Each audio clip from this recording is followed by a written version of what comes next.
Okay, well, what we've been looking at over recent forums is a part of Pellin material that's called Resistance to Nourishing Change. And that is very particular. Its history is coming out of intractable situations in long residential programs. And, you know, there would simply be conflict coming up with a particular person that they didn't look good in what they were doing. You know, they were, as I said, residential programs. The conflict would be about sort of nothing that was relevant to their core issues, if I can put it that way. You know, there'd be a dispute about, I in particular remember in particular, a dispute about accommodation and who had the best rooms. And from that, you know, some of that was the time I was also developing the passive listening and the 7 levels of listening.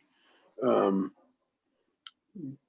know, I got and redefining some of David's work and terms, making them, I guess, more mine, more and also more acceptable, more easy to get across to people.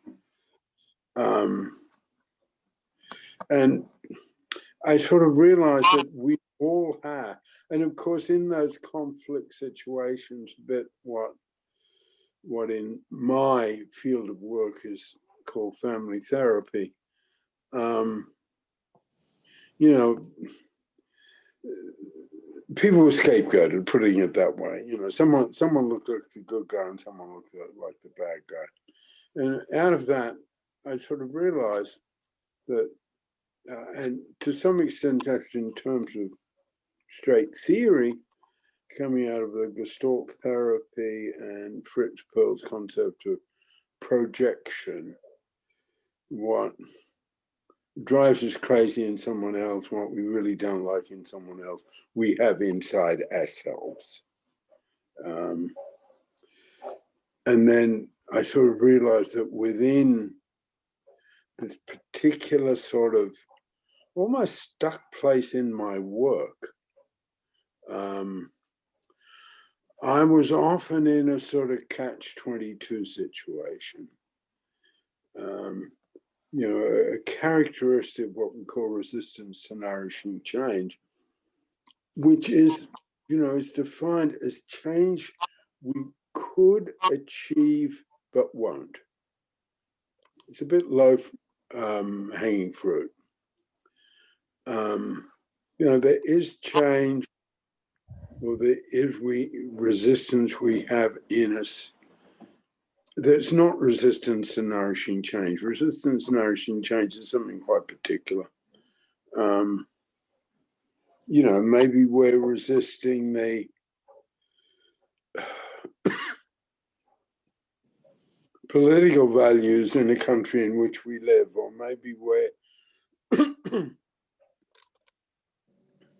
you know, resisting a therapist because we've got to feel he's not particularly good. Or maybe we have something in us that is just simply too hard to face. We're not ready for it, or we're not in the right time to face something that's very hard to face. You know, trauma. The place where resistance to nourishing change is really outside of trauma. It's if we could change and won't. Certain sort of stubbornness. And then I worked out the whole sort of philosophy and methodology that, and myself, I was struggling with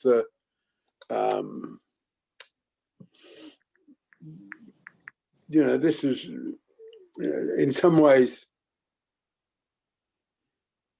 less the forum in the public domain and a bit technical in terms of the field of psychotherapy and counseling. So you'll bear with that. But we can take resistance to nourishing change. It's low-hanging fruit. It is possible, it is within human capability to stop polluting the planet upon which we live. And we won't do it. That's resistance to nourishing change.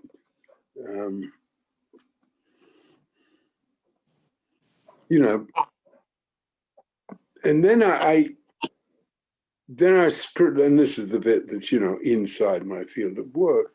It can be very easy to, for a skilled or experienced practitioner to call someone a resistant client, resistant patient, put a label on them. That's pretty easy to do. And then I'm off the hook because I'm the practitioner, but that person's a resistant client, which, if you look at it apart from anything else, is really unfair, because the person with the power is off the hook, and the person who's struggling to get help and doesn't have so much power is hooked. So I couldn't go down that route. It just didn't work with where I wanted our work to go, which is a democratic and egalitarian base, and looking at the power that practitioners, professionals, counselors, social workers, psychotherapists, look at the power they hold. It was one of the issues I wanted to look at, and something about just popping a label on someone, resistant client, just too easy, cheap shot in a way. So I developed this material to look at these very difficult situations, and then turning it, and resistance to nourishing change is something we all have. It is simply part of the human condition. And then we can teach, as it's very close to attraction to hurt and callousing. Attraction to hurt and callousing is not a condition of mental illness. It is a common factor in the human condition. We all do it. And in that sense, the material could be directly taught. And then when it comes up, it can come up. And it sort of took a lot of the really nasty stuff out of, and it took a lot of the nasty stuff out of a therapeutic residential program. And it also sort of created a different ethos. I feel we have created that it's not, and certainly it was part of Gestalt therapy. Well, it's got to be terrifying and really painful if you're going to get anywhere. And I just thought, well, there's something really old-fashioned about that last Victorian education. Spare the rod and spoil the child. Statement in England to justify, what was an unnecessarily oppressive educational system. That's the background to resistance to nourishing change. And it's made the work easier when you see it. If you recall just for a moment, the 7 levels of listening. The level of listening is the 6th level, which is called goodwill. that someone's willingness and ability to consider the possibility of change. Resistance nourishing change is all about low goodwill. And we've all got it at times. It's not like they're a low goodwill patients.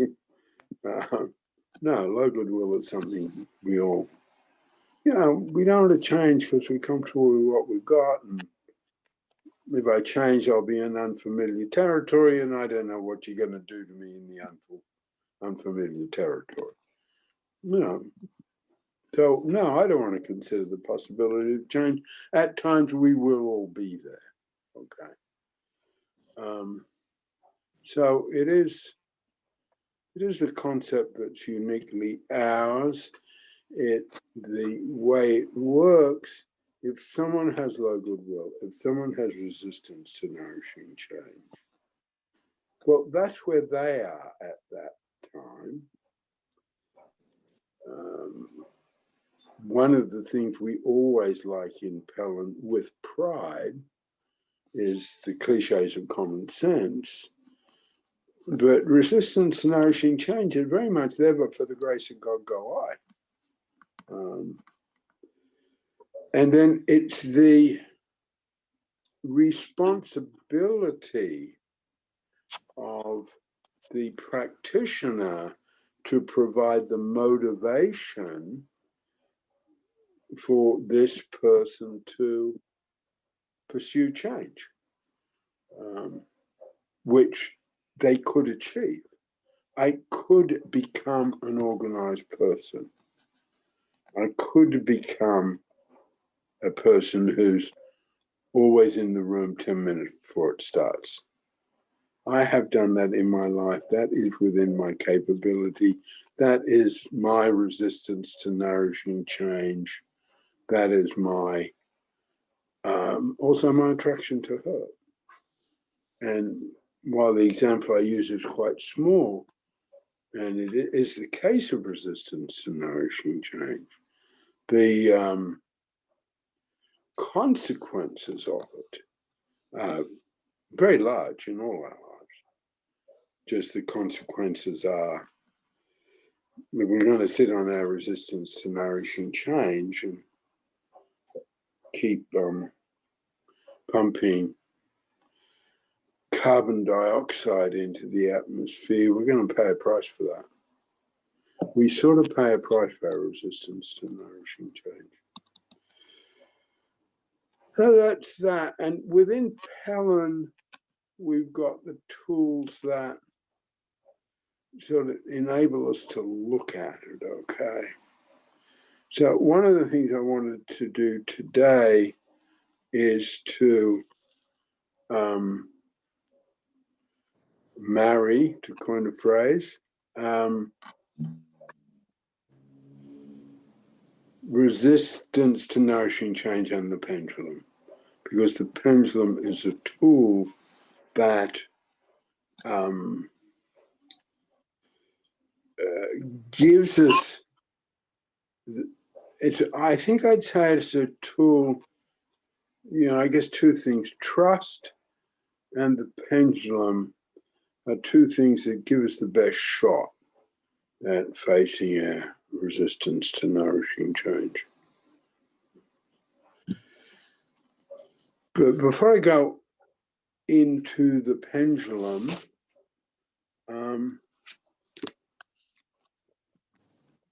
anyone want to say anything about the resistance to nourishing change bit?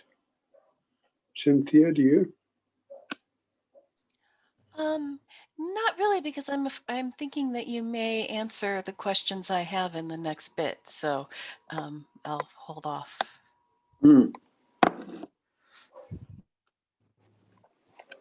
Cease? Yes, I was thinking about the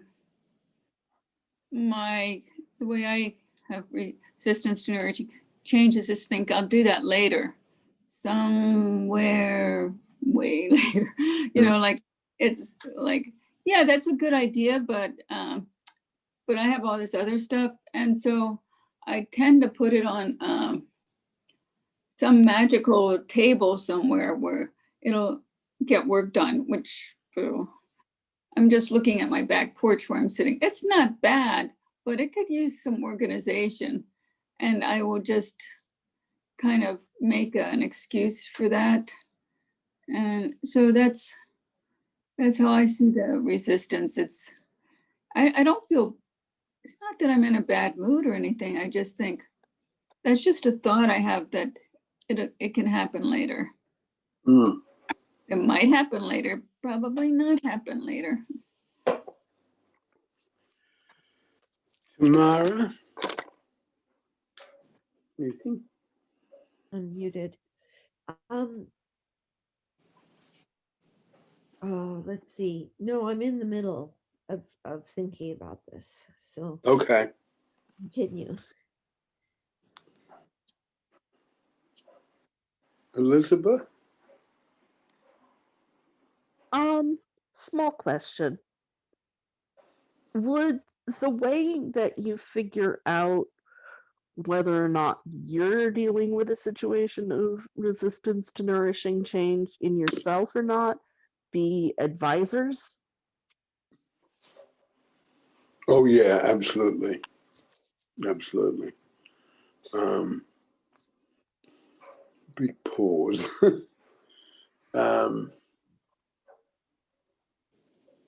I think I want to say this here.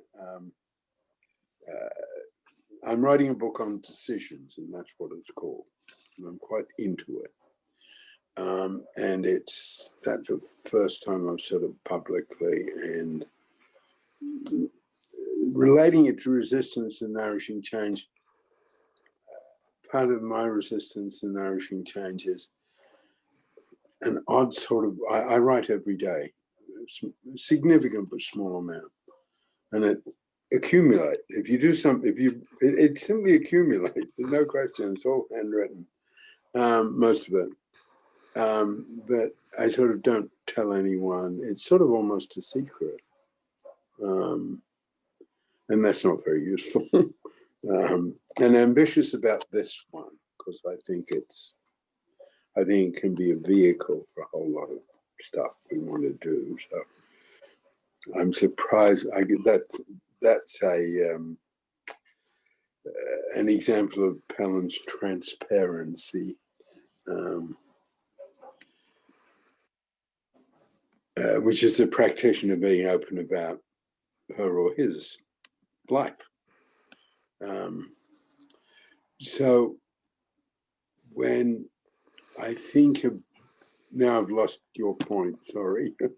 Somehow Advisors and figuring out if you're yes, dealing with resistance to nourishing change. Yes, thank you. That, because that's what I'm doing at the moment in the book on decisions, as advisors. Yeah, so big time. I would almost say that without advisors, we're never going to get our head around it. Cynthia's been sort of half raising her hand. Yeah.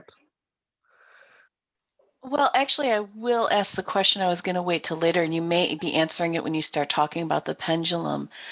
But I think that one of the things, like, because you were saying it's different than like trauma issues and stuff. I mean, there's things I could physically do, but I even like think about it and my pendulum starts swinging and bad memory links come in and that stuff. And I'm not sure. I mean, there's a different feel to it than if I just don't feel like it today, although sometimes the not feeling like today when I push it, that stuff is that kind of, maybe, is that where you're going to be going with the pendulum? Yeah, I think asking the question. Yeah, it's very hard to see it in ourselves, but it's also very hard to see in ourselves not useful or destructive pendulum swings, okay? And going back, I don't know if you remember when I did the teaching on the persona gap. And the persona gap is the difference between our perceptions of ourselves and other people's perceptions of us. And within that gap, my perceptions of me, your perceptions of me, within that difference, very often, some of the fundamental things we have to look at come up. And their sort of resistance to nourishing change. I don't know if that's answering your question. Yeah, I can't figure out how this is related to what You I beg asked. pardon? I can't figure out how that's related to what I was asking.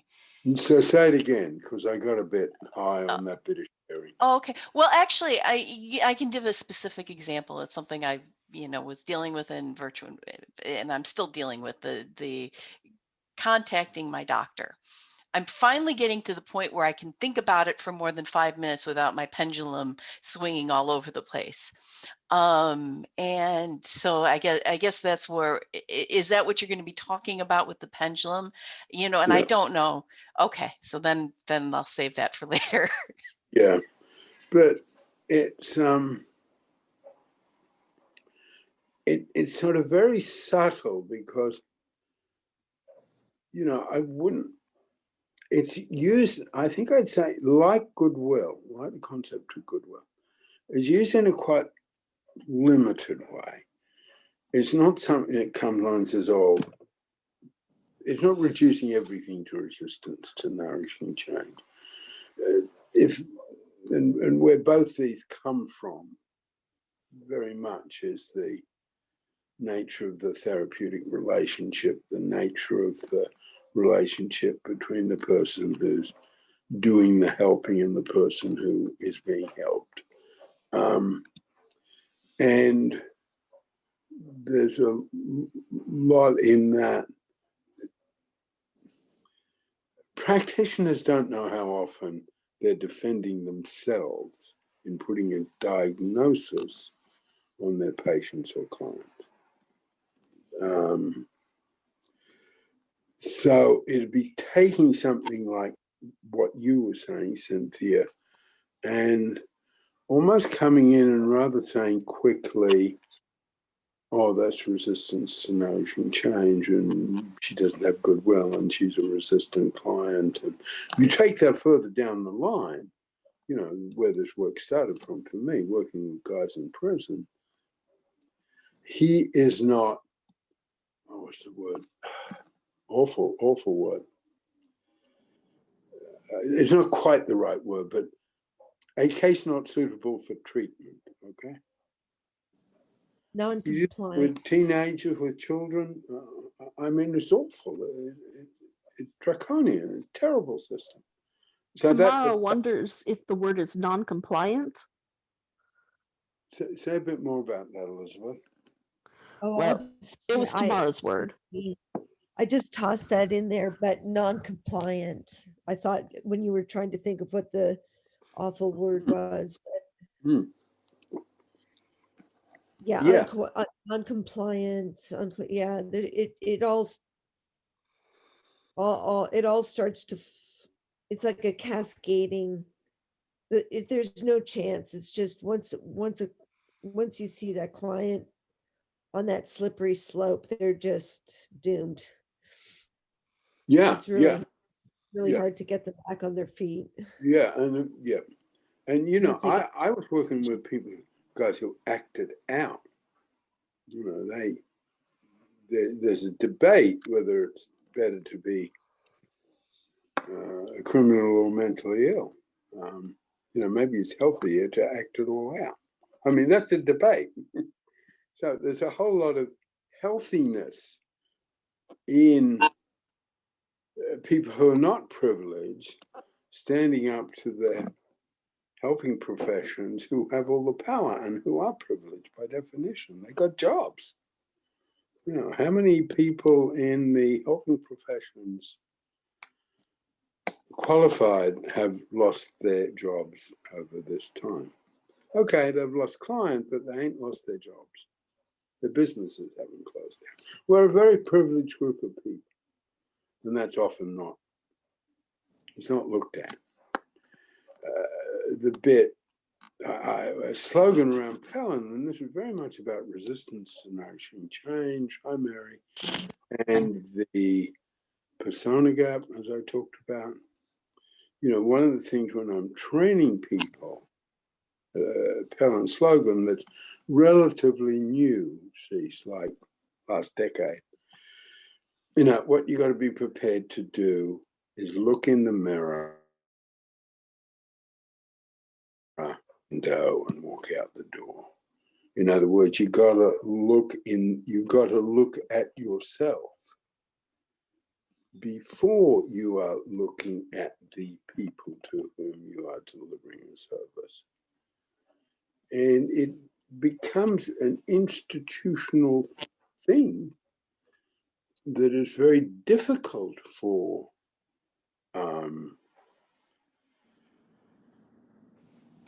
people in the helping profession, social workers, psychotherapists, doctors, particularly, to look in the mirror. They want to simply look out the window and walk out the door. You know, I'm Dr. Jones and I'm going to work. Not looking in the mirror and saying, I am John Jones, and should I be looking at some of my issues and how they might relate to my work? I mean, I've had this terribly clearly in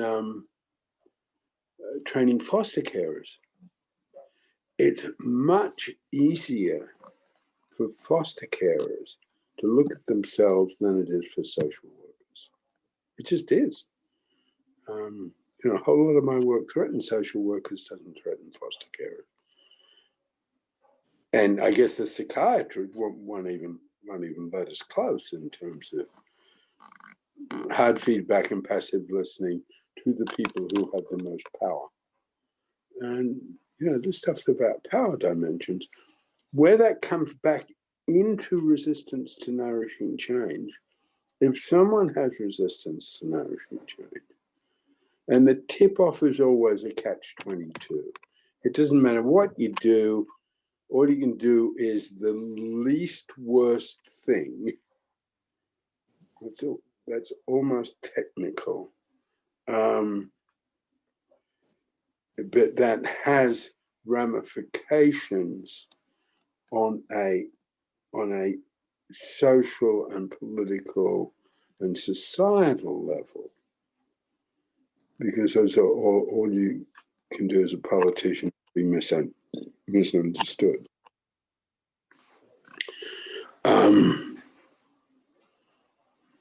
So it's coming in and saying, first I got to look in the mirror before I glance out the window, which is looking at my work for the day or the decade is going to be, and then walk out the door, which is doing the work. And what we're saying in Pellin, what do we got to be prepared to do first is look in the mirror. So with resistance to nourishing change, we are providing the motivation. That is our responsibility. It's like if someone's a math teacher and, you know, Judy won't learn math at 8 years old, and that's not good for Judy that she won't learn math. The responsibility is on the teacher to motivate Judy to learn math. In our field of work, and the teacher's not protected around that. If the teacher, you know, can't succeed in teaching Judy math, well, that teacher hasn't done a good job there. It's not sort of putting a label on Judy. A slow to learn math syndrome, and then it would have initials alongside it. So bring it back if I can. to the pendulum, which you might remember is this. And this is something you should all have. And if I can face my resistance to nourishing change, you will all have these with the help of my support partner. Okay. And there's that pendulum, which is the tool as it can be taught to children and young teenagers. So one of the things we're saying about the pendulum, it is as useful to a 14-year-old foster girl as it is to Could you just show the other side? Because it wasn't on camera properly, and I was curious about the other side. This one. this one. Yeah. Yes. Just a little bit more to your right. That's it. You're fine now. Yeah. Rest is Now, fine. when you I don't think I'd read seen that side. Oh, when you read it, help me with this. When you read it, it's not a mirror image, right? You can just read it straight. Yeah. It's I look good at for the this, audience. Yeah, exactly. that happens. That's the way they've just worked it out that way, so it is right for the audience, which is great. Okay. Wow, No, that's amazing. The pendulum of risk one. I don't know how I missed seeing that before. and that characteristic of my resistance to nourishing change, and I can make cute jokes about it, like I just did, with the help of my support partner, etc. That sort of resistance to nourishing change, that's stuff I can do, and we don't do it. What does miss out mean? Strong, cool, miss out. What does miss out mean?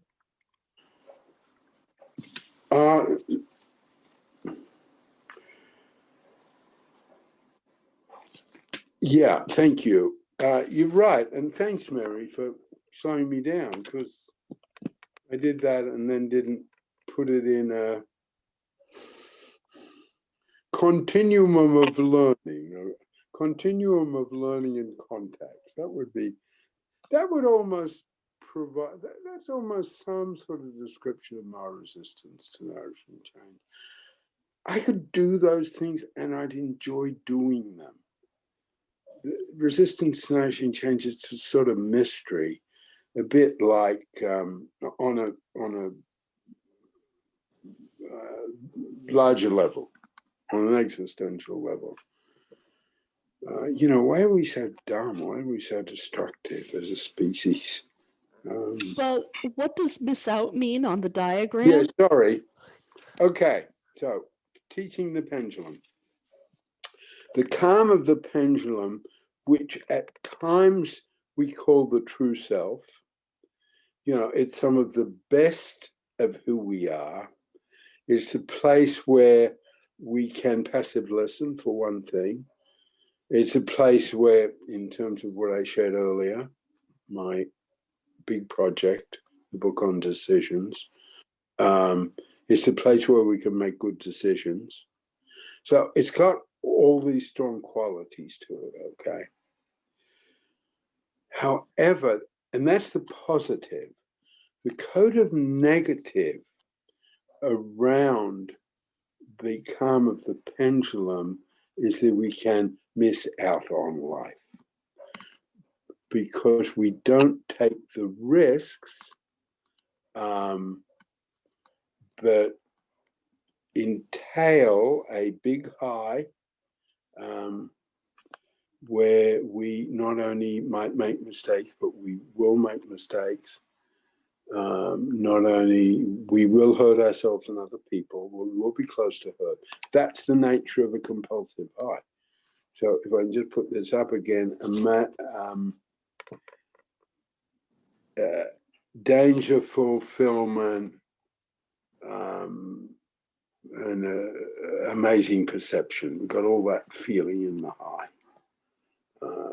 You know, almost the best example I know of the pendulum are the letters of the painter Vincent van Gogh.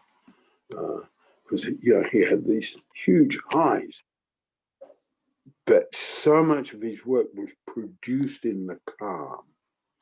So the missing out of the calm of the pendulum is never being Vincent van Gogh.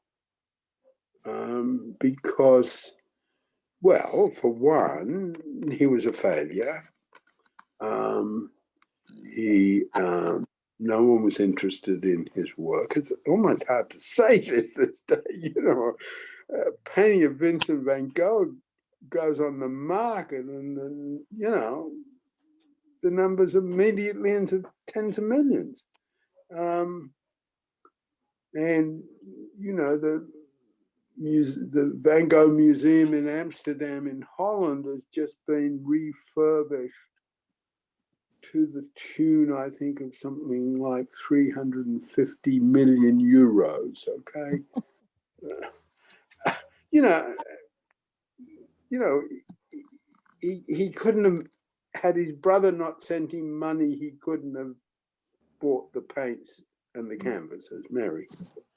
So that's what I mean by missing out. You've got to have the highs, and there's a low side in a minute about missing out, Mary.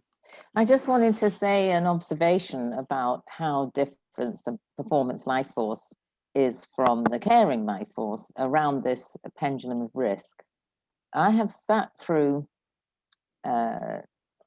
many of my group acting classes and felt a little bit on the low side and gone last in the group. That's last of 6, right? And normally I'm doing something I've rehearsed on reading or I've memorized it. So it's a bit of a risk, but it's not a big risk. But yesterday I was going to do an improvisation to do with my second show. And I was went last because I didn't have any kind of oomph in me. And I really didn't know if I could do it. And my teacher let me record it because I was improvising. And seriously, before I even start, my eyes are sparkling and my cheeks flushed and my energy was up. And that was not what I was feeling like the second before it was my turn.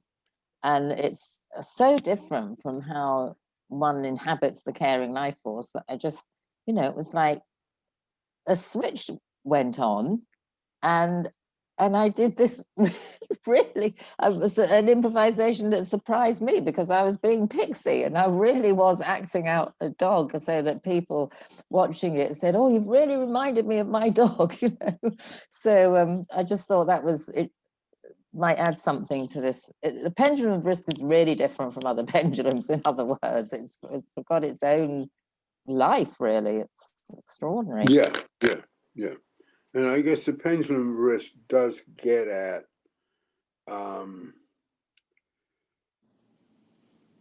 you know, the pendulum is not about, and it can come across if someone's new to it or just heard about it a little bit. Well, the calm's good and the extreme swings are bad. And we're not saying that at all. And that's why, and thank you for picking me up on it, that's why I put miss out here. Miss out on life. Because, yeah, to find out who we are, we've got to have a vision of our own capability. There are times that the only way to find our sexuality is on a big high of lust or infatuation, that, you know, perhaps is not a good idea in terms of hurt. But if we don't have those highs, well, that's the expression I use, we miss out on life. We don't have all of life. And I've seen that in particular, it came up, I saw in particular there's almost a way of educating children. I think it's a danger of some of what's called home education, but I don't particularly want to get into that debate. But protecting children it's like always being able to meditate in a hard situation. I saw two situations where I saw the real limitations of the pendulum. One is children being endlessly protected and fed nourishment and love and nourishment and love, and not learning the sort of hard knocks of life. I have a little bit of that in me. I lived at home until I was 24 when I left to travel. And I know, because my son grew up with me in England, I was mummy and daddy. I didn't want Gabe. I chucked Gabe out. I didn't want Gabe to stay at home as long as I stayed at home. Wasn't that good an idea for me?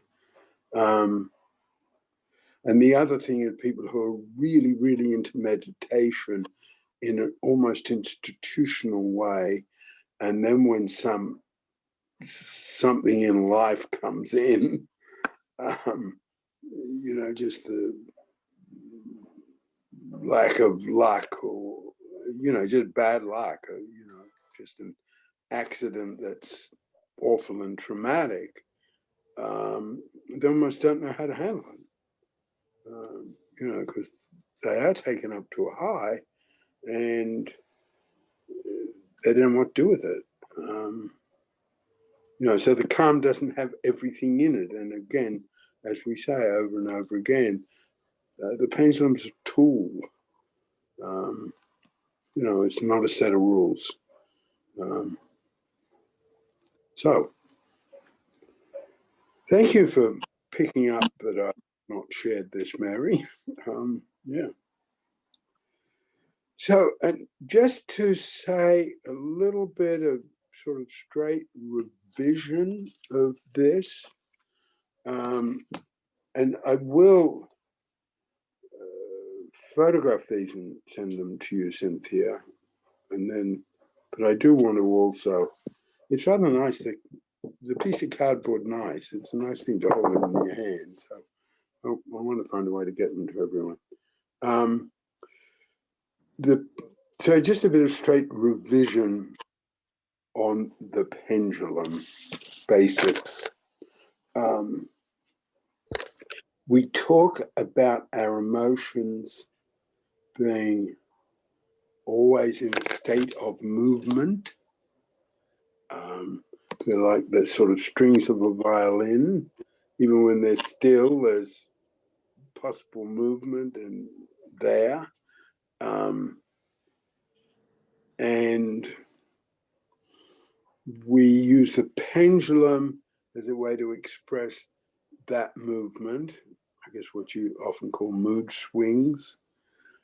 Again, there's a lot of common sense in the pendulum. This is a particular way of putting it out. So we have emotional reactions to situations, and our emotions and feelings move in a way that represents whether we want to be involved in the world or not. The pendulum is about the movement of our emotions.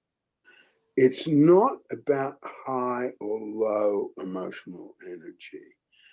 We're not using either the word high or the word calm in the usual way they are used. They're jargon words, okay? So a high is a time when we have an emotional intensity that as the pendulum goes up, we can get these to you because the print's pretty small, okay?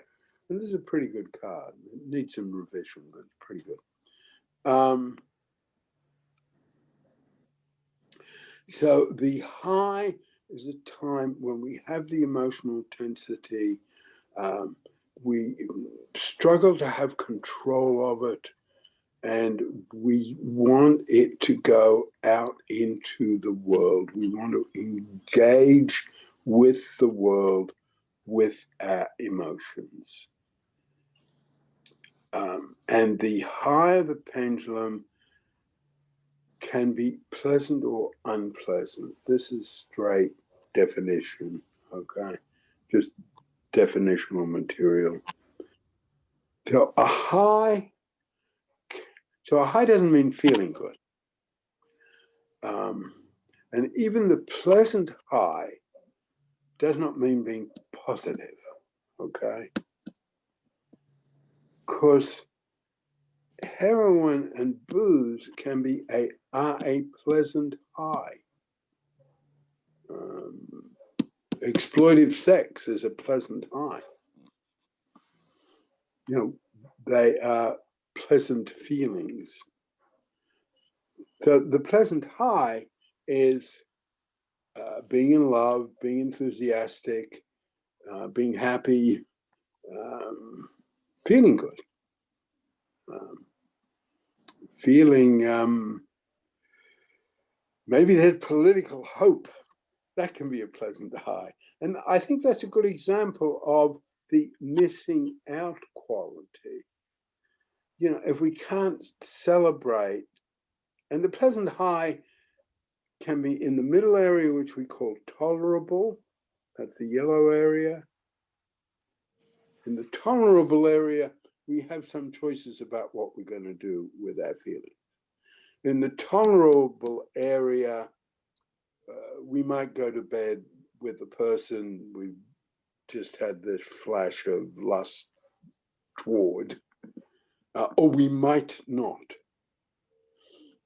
You know, in the tolerable area, we might express our anger and yell at our boss, or we might not. We have the choice. In the compulsive high, we don't have a choice. You know, we are going to jump into bed with this person. We are going to yell at our boss. We are going to drive too fast. In the compulsive high, our emotions are in control of us. We're not in control of our emotions. So one straight application of the pendulum is just to teach kids to have emotional control. That's why, you know, that diagram.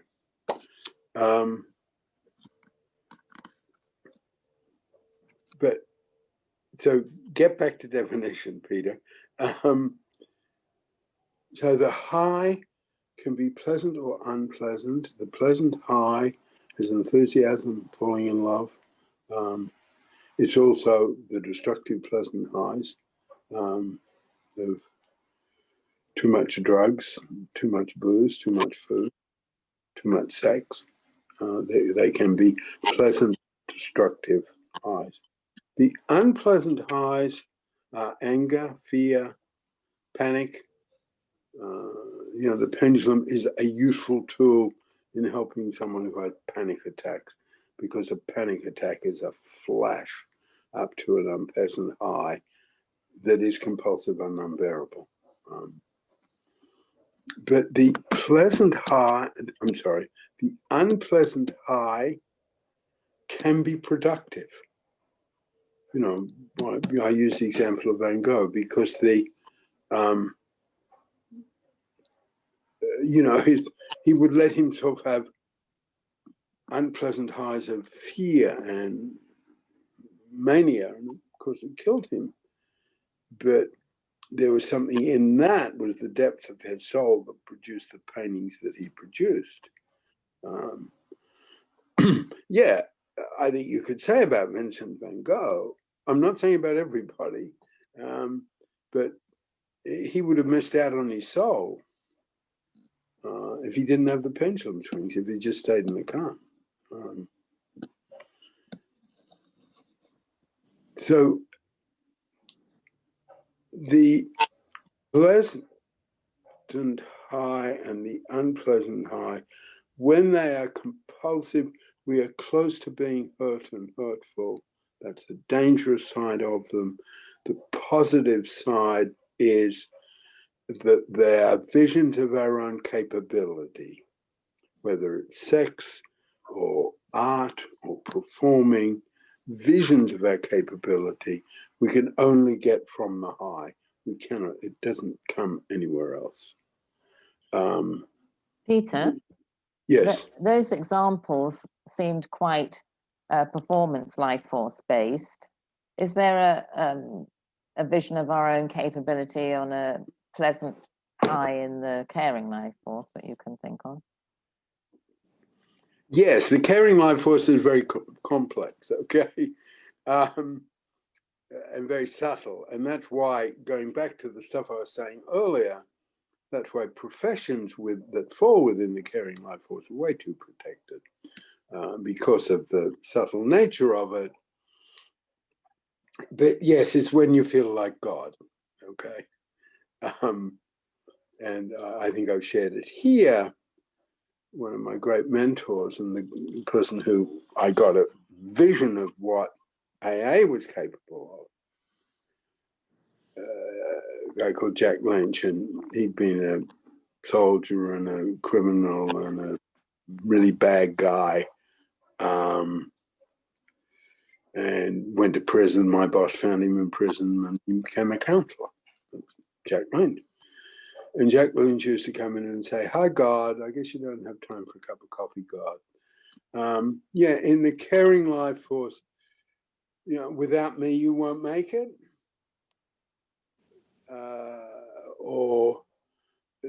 And the other one is, I should have been able to stop this person killing themselves. You know, and as I said, the caring life force has got a lot of these sort of subtleties in it that we're pretty good at hiding, and the hiding has become institutionalized. Hey, Peter? It's Elizabeth. Yeah. On the, less clinical level of the caring life force, would you say that the all-night conversation with a friend you're first connecting deeply with for the first time is a form of tolerable, Yes, pleasant high? definitely. Yeah, definitely. And whether it's as a friend or a lover, those moments of, oh my God, I've met my soulmate. Yeah, and you know, we talk till 4 o'clock in the morning. Yeah, Cynthia. I was thinking on an unpleasant level that actually happens to me when I'm in the caring life force is getting the anxiety of, oh gosh, you know, did they like me? Did I say something wrong? Did, you know, and the head spinning with that, I think that seems helpful. Yeah, yes, and going back to because it was a particular, because he was a man with a lot of performance life force. Okay, Jack Lynch. You know, he had hair a bit like the current governor of California, but it was gray and sort of slicked back, and he was very good looking and very charming, and he'd been a con man and a womanizer and all this. Okay, so he had a lot of performance life force, and I think if I go back to it, you know, I mean, as an older man, I guess a father figure to me, almost a grandfather figure. You know, he was along in life when he made this transition from being a crook to being a counselor. And I thought, yeah, you know, this young guy's got talent, but he's going to don't think you're God. You know, because when you fail, you know, it devastates you. So I think there's a particular unpleasant high that people in the caring life force, people in the caring life force have, that is about success and compliment, okay? sometimes that are unbearable. We can't take it. Peter, can I ask a question? Yeah. I don't understand why thinking we're God isn't the performance life force intruding into the caring life force. Why is it part Well, of the one I'd say there, I guess, I think we need something, and I've just got a first take on it, sort of methodological point. I think that's the sort of, that almost needs to be capitalized, you know. Oh, that's a methodological point. Because yes, using the tools, that would be a way to look at it, okay? That'd be one way to look at it. But using the expression came from him, right? Because he had all the cleverness and creativity of the performance life force. But what he was seeing in me is just using the pendulum, I was getting too high on what I was achieving.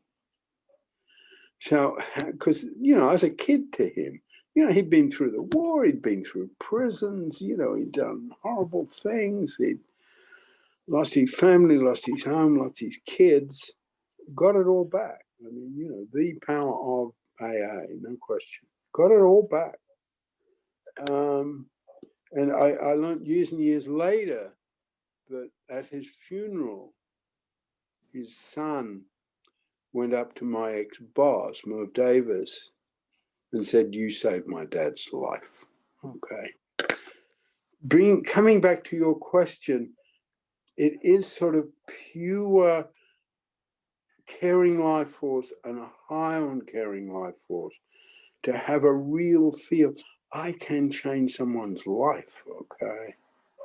He sort of put the bit on it, because he studied David with me. You know, we joined studying with David together. Victor might well remember Jack. Yeah, it's caring life force, and it's very powerful.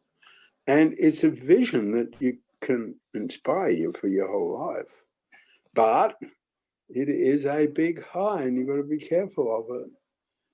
And I guess when Jack told that to me, it was before we'd studied with David, but he was essentially saying, "Hey, kid, you know, be careful of your highs because you're not God." And what's it going to be like when you fail? What's it going to be like when, you know, it all goes wrong? Thanks. And in the field we worked in, that would happen. You know.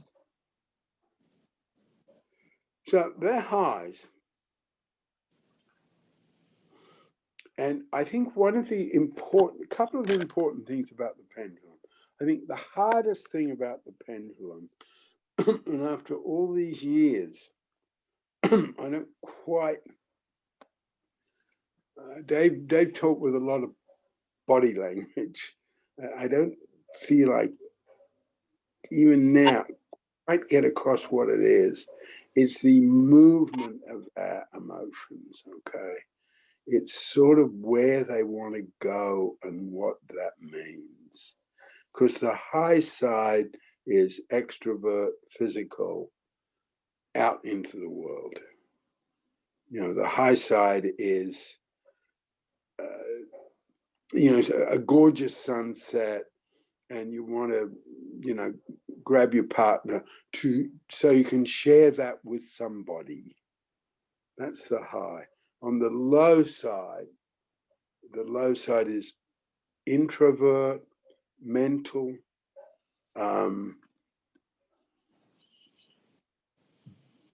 turning our emotions inward rather than outward. And that's one of the ways that the low can be incredibly dangerous in a less visible way. The dangers of the high, you know, this person's going to jump into bed with someone and kill their marriage. that is visible. The dangers of the low when we're turning negative stuff inside us and paralyzing ourselves with it are less visible. I mean, yeah, the lows are a little bit COVID, okay? You know, if there was a war, you know, there'd be bombs and bodies arriving on airplanes and noise, noise. And this is a silent killer, COVID. Isolated silent killers. Like, in my view, it is new in human experience. Even the plague, when it was around, and what was called the Black Death, there were bodies on the street. No one could escape the visibility of it.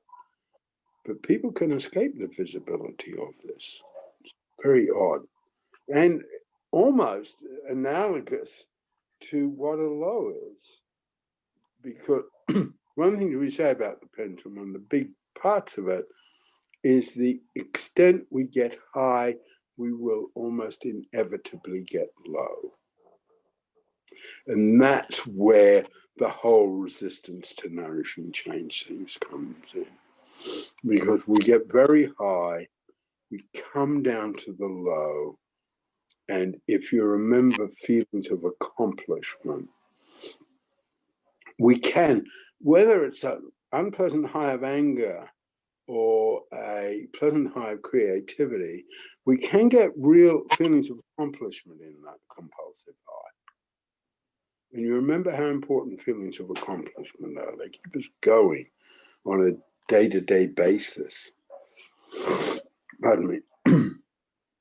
When we come down from the compulsive high to the compulsive low, not only is it hard in itself, but we wipe out the feelings of accomplishment.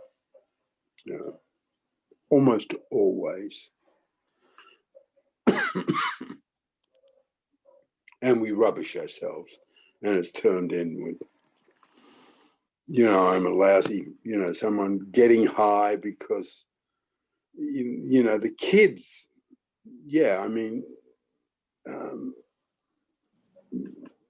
I'm pleased what we've done with the forum, but, you know, I still want to do more with what we call the Pellin lift, because this can be a really, really good tool for parents who are stuck at home with their kids. I mean, my,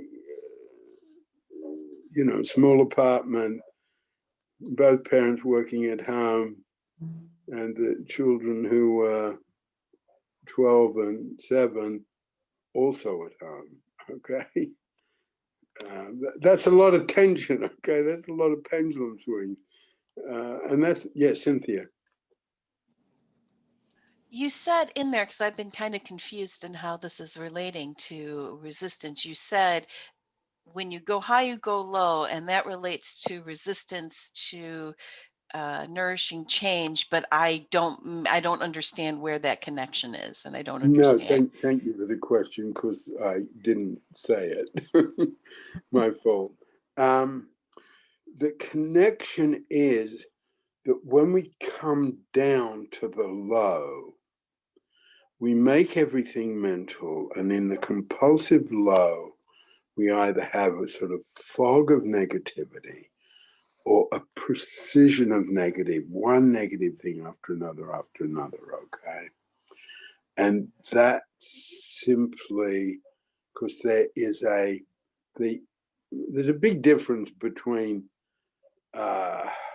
being enthusiastic about a project and because of that loving your boss, which could be a pleasant high, and hating your boss because he stabbed you in the back and being furious, that's an unpleasant high.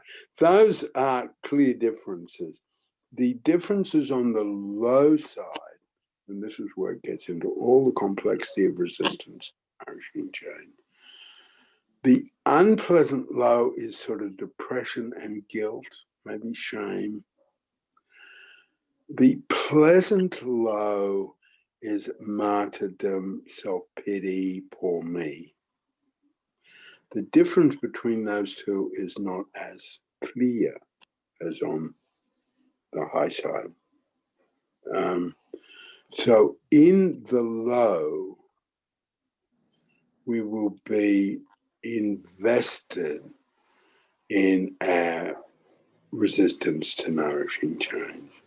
We will sort of polish it. We will feel sorry for ourselves. If you've read it in the manual, we will tell our official therapeutic story. Let me tell you about what my divorces were like. Let me tell you about how they blah, blah, blah, blah, blah. But we will be intensely inside that, okay? Be intensely inside self-pity.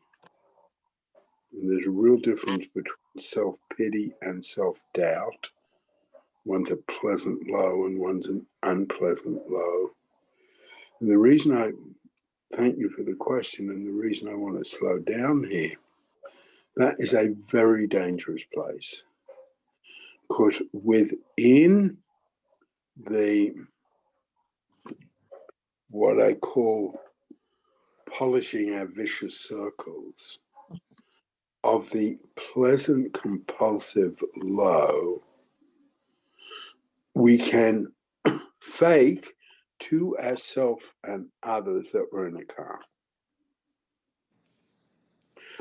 I'm not in a low, I'm not feeling bad. You know, I just know it's the case that no one loves me and there's no hope. And the planet's not going to make it. And when did I last get in touch with my grandchildren? But I'm okay, but I'm okay, but I'm okay. If that's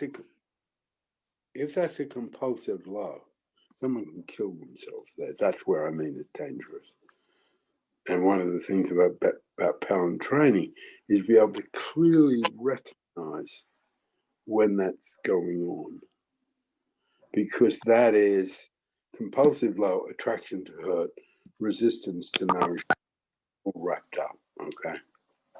If we bring it back to the yellow of the tolerable area and the calm,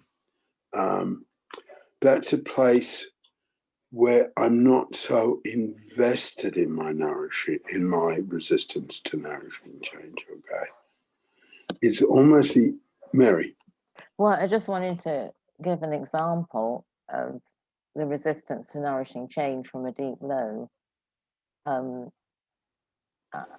It's a bit hard to say because I'm a bit ashamed about this, but it's a good illustration. It was when I was really low and someone was trying to help me and they'd make suggestion and make another suggestion. I actually felt a perverse pleasure in knocking down all the suggestions one after another. I was quite consciously sabotaging. And sorry. No, well, that's it, really. You know, I remember once that was happening to quite a strong extent, and the other person who wasn't a therapist saw through me and found something to say in a fairly sharp kind of way that penetrated the little vicious circle I was polishing. And that's part of where we're coming from when we suggest to people, find the really smallest thing you can do to someone when there's in a low so that they, you know, can't find a way they can do it. That's the other side of when we say that to people. I don't know if I explained that very clearly, but you know what I mean, don't you, Peter? Oh, I know what you mean. And, you know, I'm elderly, okay? The almost, what can I say? I want to use the word convolution. The ideas that Mary's brother Alan and my friend Alan went through to try and get me in the swimming pool, okay? Because that would be a really good thing for me to do. That you love, right? That you love. Yeah, and that's resistance to nourishing change. I grew up in Australia. I'm a surfer, okay? You know, swimming is one of the things that I like most. Could Alan get me to the pool? when he came to visit. That's resistance to nourishing change, okay? And that's where, you know, it's almost a vicious circle, chicken and egg. Well, the resistance to nourishing change is there because I'm low, but because I'm low, the resistance, you know, which came first, the chicken and the egg, they just feed off each other. And then we'll turn it back. Well, I'm in resistance to nourishing change. Obviously, I'm hopeless.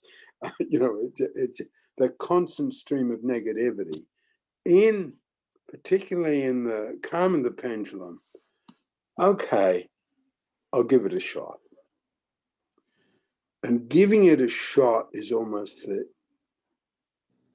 opposite of resistance to nourishing change and the opposite of goodwill. I'll try it. And it's Did you one say the small opposite, that trying it is the opposite of goodwill? No, I'm sorry, the opposite of low goodwill. Oh, okay, thank you. I got myself tangled up in the sentences there, so let me take another try at it. The middle of the pendulum, and putting up this one, the middle of the pendulum is we are strong, we are cool. And we say, okay, you know, I'll do it for you. I'll go. I'm not going to enjoy it, but if you want me to go to the pool, Alan, I'll do it for you. I'll try it. And I think it comes down, and resistance to nourishing change is sort of goes like this. Well, I can't really go to the pool unless I swim 20 laps, okay? Rather than go to the pool and just jump in. You know, that's what Alan said. And look, we'll just go and jump in and then we'll have a cup of coffee. That's resistance to nourishing change. So it is very low goodwill, and it is very low on the pendulum. And then from there, and this is where the resistance to nourishing change comes in. I'm a pretty good swimmer, okay? So I'll go up to a big high and I will swim 15 laps. I'm not fit. I'll feel lousy, and I won't want to go back. Rather than going to the pool and jumping in and swimming one lap. And that's where the pendulum is a crucial tool in looking at resistance to nourishing change. Cease? You want to come in at all? I don't have anything to add right now. Thank you. Okay. Peter, I just wanted to ask you, when you jump in the pool and do the 15 laps instead of the 1 or 2, is that related to resistance to change in a funny way? Well, what that is related to is the pendulum swings in resistance to nourishing change. Now, resistance to nourishing change is not all pendulum swings, okay? But a characteristic of resistance to nourishing change is setting ourselves unrealistic goals, setting ourselves up for failure. And in resistance to nourishing change, and this is where it's very difficult in my field of work and why people are tempted to talk about resistant clients, because in resistance to nourishing change, we will have the aim of defeating that person who is trying to help us. Okay. Yeah, just that.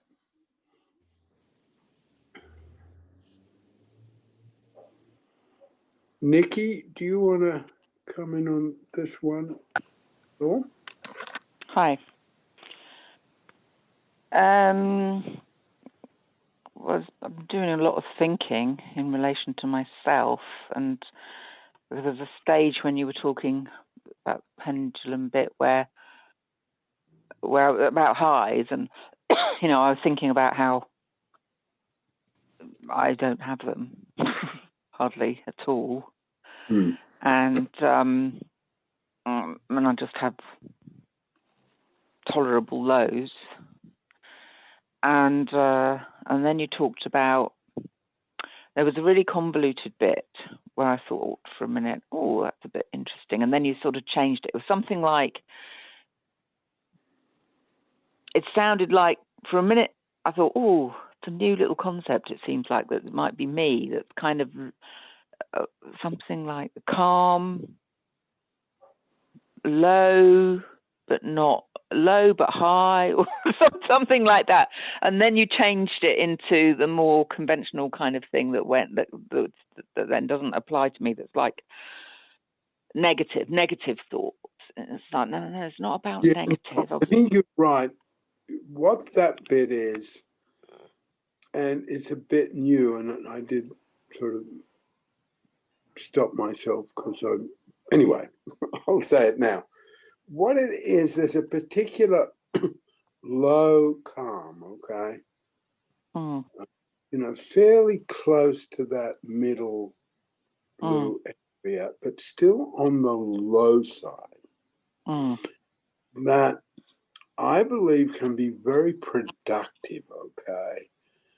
Because it's a bit, the way I sort of see it, the way I experience it in others, in myself, it's sort of got a bit of street cred to it, okay? Almost saying it a bit too harshly, but there can be something a bit woolly about the calm, and we're all in the calm of the pendulum, and we love each other, and all that. There's something about the negative edge that what I call a calm low can be. So I'm calm, but I'm seeing the world. I'm seeing the toughness of it. I'm seeing maybe I'm even contemplating a little bit of bitterness. It's just got an edge to it. Okay, that might have been a bit. No, that wasn't it. I have that too. But this new bit, that it was new to me. It was something like,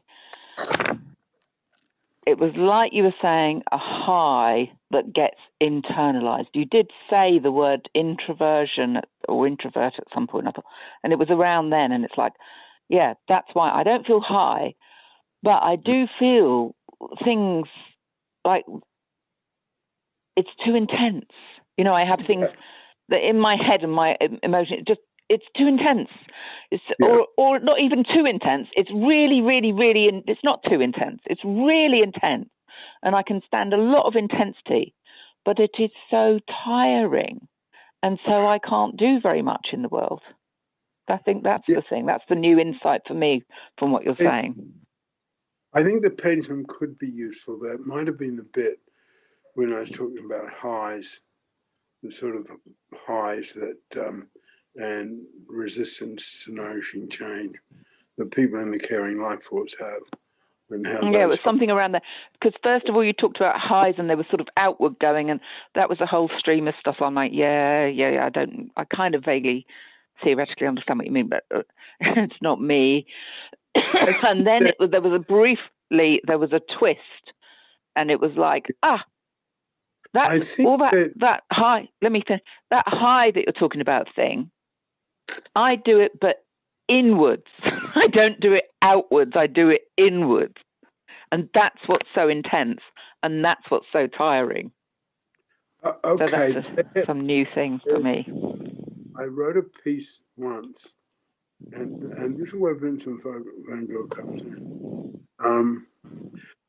The pendulum is not necessarily, and at times simply not, appearance, okay? And there is a hidden high. Now, I've done some hidden high in the performance life. That Vincent van Gogh, okay. Can it be that I have hidden highs in the caring life force? Exactly. Flip me. And that's Sorry? in the common sense of the caring life force, okay? And way back when I did work with Jacqueline Choi, I spoke about, and the statement, you've got to learn to leave it at work. Don't take it home with you, okay? And because of the caring life force and the pendulum swings in the caring life force, if you take it home with you, it'll eat you up. And it's a cliche in the helping profession. You got to not take it home with you.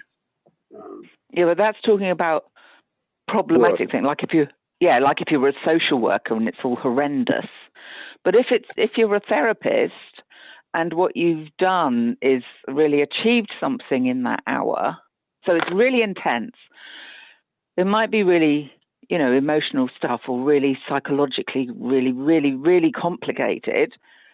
But I sort of hold the whole thing in my body or my head or something, depending on where it is, turn it all around inside myself and sometimes find, I'm thinking of one today, it's like, okay, now I've deciphered from out of all of this. This is the bit of vital new thing to spot, and now this is your homework.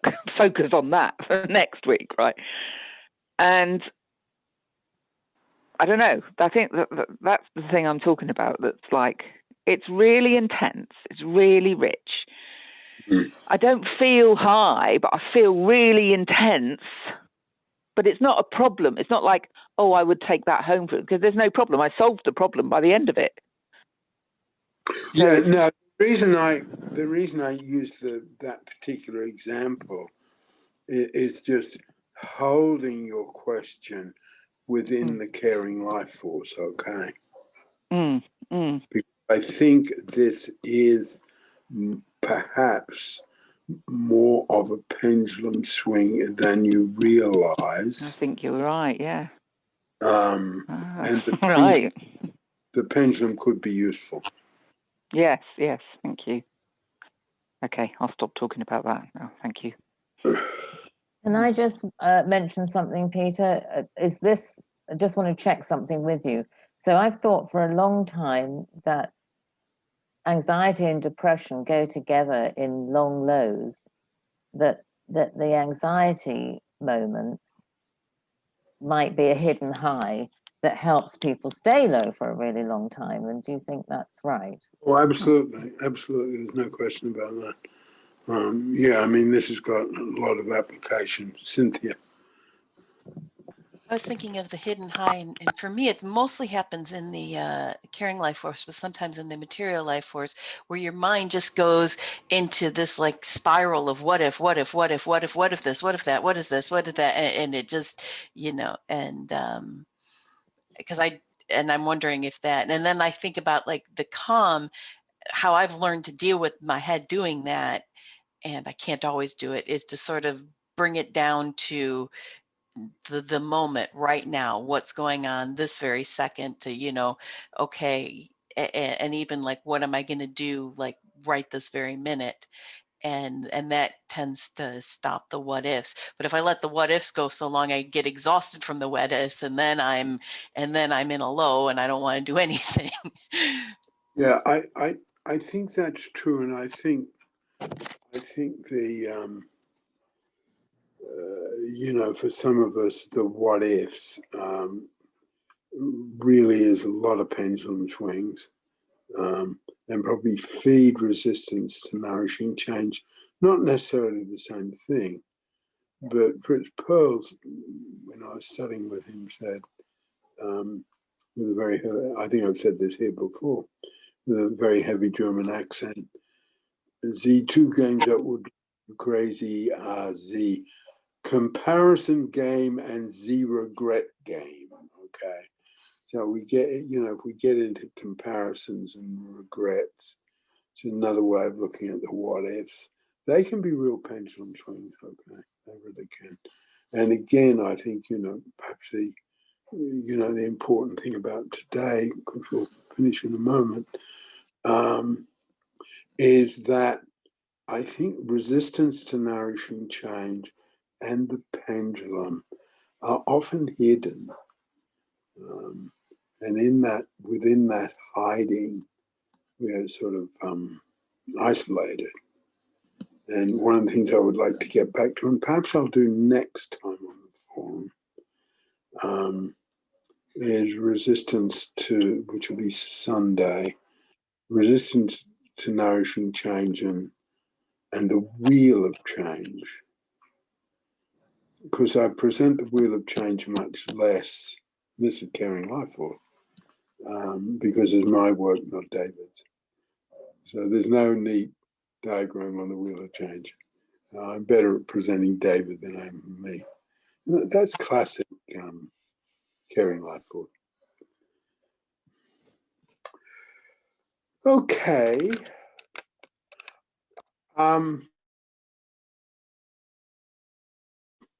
To when we end, just because I sort of think, well, to be frank, I think it'll add to safety, but I also think it's fun.